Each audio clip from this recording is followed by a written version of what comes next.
Magandang hapon po. Hinold up na, binugbog pa. Yan po sinapit ng isang lalaki sa Tondo, Maynila. Natangayan siya nakaabot sa 80,000 pesos sa halaga ng pera at alahas. Ang nahulikam na krimen sa pagtuto ni Jomera Presto. Pagbaba sa motorsiklo, pinagtulungang gulpihin ang tatlong lalaki ang 30 anyos na si Michael Ong sa bahagi ng Earnshaw Street, Barangay 172 sa Tondo, Maynila, Martes ng hapon. Nakatsempo naman itong tumakbo habang tumakas sa mga salarin. Duguan ang mukha ng biktima. Kwento ni Ong, kukunin sana niya ang kanyang kotse para pumasok sa trabaho nang biglang dumating ang tatlong lalaki. Hinold up umano siya ng mga ito bago siya pagtulungang gulpihin.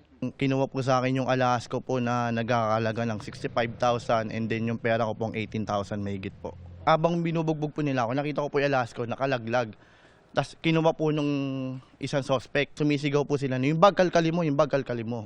Ayon sa barangay, hindi nila residente ang biktima at mga suspect. Pumapark lang ho siya dito. Overnight parking po na pinapapark ng mga taga-MTPB. Wala pong blatter dito sa amin yan. Even spot report, wala po yan dito. Kasi hindi dumating ho yan dito, may dala na po siyang polis. Sa backtracking ng pulisya, nahuli sa kanilang bahay ang isa sa mga suspect. Pero hindi na nabawi ang alas at pera ni Ong. Napagalaman naman na magkakapatid ang mga suspect. Nang i-post ng biktima sa social media ang nangyari sa kanya, ilang mensaheng nakarating sa biktima kaugnay sa kaparehong modus. Makikita sa cellphone video ang ilang lalaki na ginugulpi rin ang isang lalaki sa dagupan sa Tondo noong Enero. Ang mga nanggulpi raw sa video ay ang mga suspect rin na nanggulpi kay Ong. Isang mensahe naman ang natanggap ng GMA News sa isang taong hindi na nagpakilala. Sinabi niya na kilala raw ni Ong ang mga suspect at binaril daw nito ang isa sa mga suspect noong Enero. Hindi ko po sila kilala. Eh di sana po, kung binaril ko po yung isang na-suspect doon ay kung sakali namatay or nabaldado or may reklamo po ako. Wala po akong reklamong ganun, sir. Patuloy ang investigasyon ng pulisya sa totoong nangyari. Nasa kustodiya ng Manila Police District ang isa sa mga suspect sa video na nahaharap sa reklamong robbery with physical injury. Tukoy na ang dalawa pang suspect na sasampahan din ng kaparehong reklamo. Sinisikap pa namin makuha ang pahayag ng panig ng mga suspect. Jomer Apresto, nakatutok, 24 oras. Patay ang isang menor de edad na nasagasaan ng modern jeep dahil nakaidlip ang driver. At sinuspindi naman ng LTFRB ang driver ng jeepney na natumba nang mag-beating the red light at masalpok ng multicab.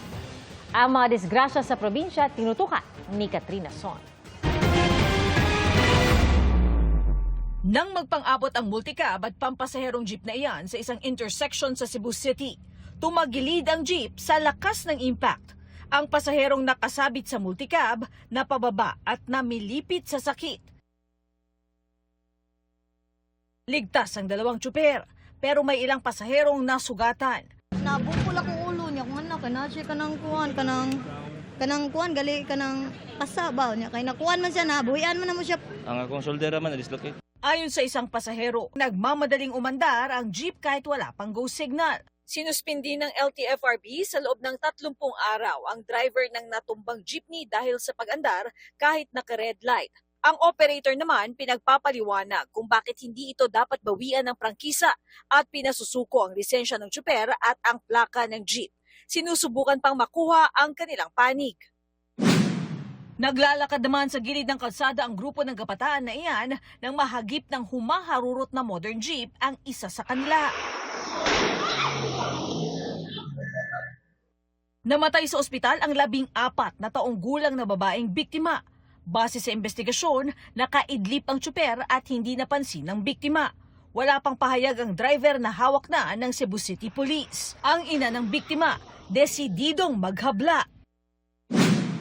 Sa Talisay City, nahagip ng palikong SUV ang nag-overtake na motorsiklo. Na out of balance ang rider na patawid pala ng intersection.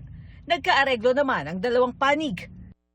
Samantala, bumangga naman ang isang tricycle sa sinusundan nitong SUV sa gitna ng intersection. Walang nasaktan. Dumiretso naman sa likuran ng bus ang isang truck sa Talisay City. Nagkaareglo na ang dalawang panig. Sa Lapu-Lapu City, isang pickup ang bumangga sa nakaparadang MPV. Sira ang bakod kung saan tumama ang pickup. Ligtas naman ang driver na nakaidlip umano habang nagmamaneho. Katrina Son, nakatutok, 24 oras. Hindi na ipinagtataka ng isang grupo kung bakit kinakapos sa mga pamilya ng mga minimum wage earner. Ayon kasi sa kanilang pag-aaral, ang minimum wage sa lahat ng rehiyon sa bansa mas mababa na sa poverty threshold. Nakatutok si Ian Cruz. Naka-duty ngayong holiday si Landry sa pinapasukang ihawan ng lechong manok. Sa katulad niyang minimum wage earner, malaking bagay na madagdagan ang kita ngayong mataas ang bilihin. Chance na namin kasi yan sir kasi double pay na talaga yung ano. At pag overtime naman? Overtime naman ano yun. Para dagdag na rin sa ano namin sir, sa allowance namin para ano. Laki-laking sahod na. Ayon sa pag-aaral ng Ibon Foundation, sa lahat ng rehiyon sa bansa, mababa sa poverty threshold para sa pamilyang may 5 miyembro ang aktwal na minimum wage. At nakuha namin doon, nakakagulat. Yung on average na 11,000 pesos na minimum wage sa Pilipinas, actually 21% less than yung poverty threshold sa pamilya ng 5. Sa NCR, ang may pinakamataas sa arawang sahod, 695 pesos o mahigit 15,100 pesos kada buwan.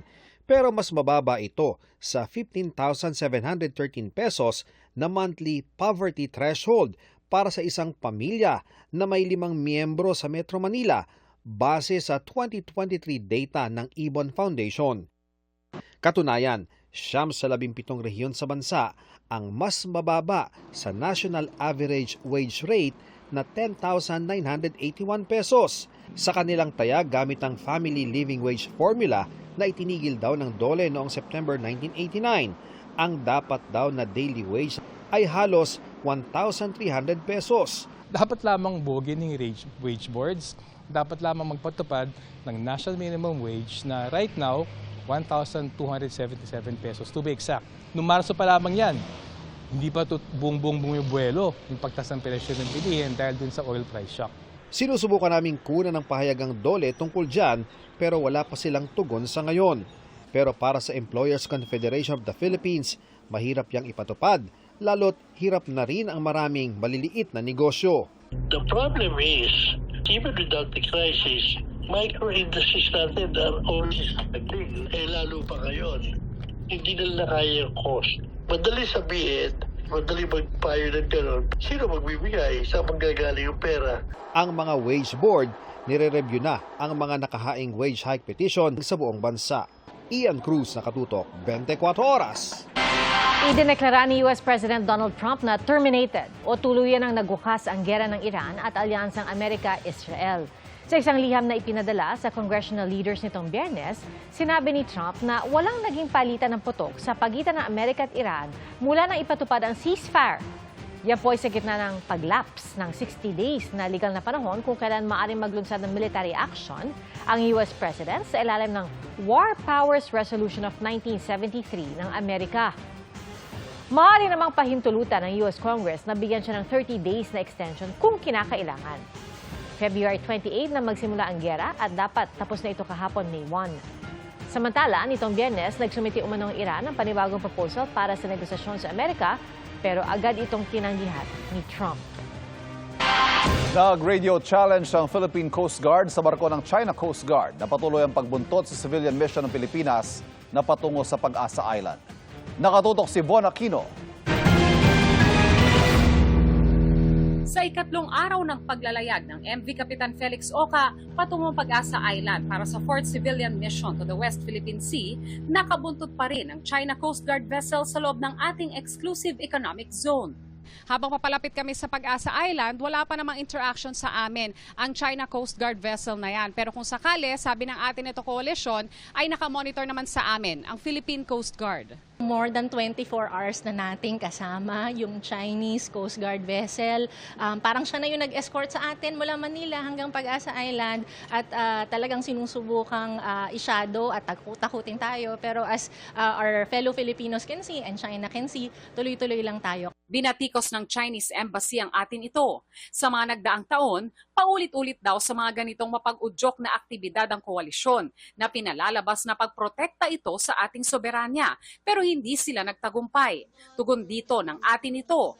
Para sa amin, actually, parang China ang nag-fail. They have failed to scare us, intimidate us, divide us Filipinos. Sa atin ng West Philippine Sea, may karapatan tayong pumunta dyan. The Philippines is chairing the ASEAN this year and we will have a summit next week So hopefully ay ipakita ng ating pamahalaan na we are standing strong against what China is doing in the West Philippine Sea. Habang naglalayag ang aming barko, isang Philippine Coast Guard aircraft ang dumaan malapit sa amin. Kinumpirma ng PCG na isa itong routine maritime domain awareness flight kasabay ng ferry mission ng kanilang technical officers. Nag-radio challenge din daw sila sa barko ng China Coast Guard para igiit na nasa loob sila ng ating teritoryo. Pagdating sa Pag-asa Island, magdi-distribute ang mga pagkain at fuel supplies sa mga residente at mangingisda. Magkakaroon din ng concert mamayang gabi. Bukas naman gaganapin ang patriotic jet ski flag ride. Von Aquino, Nakatutok, 24 Oras.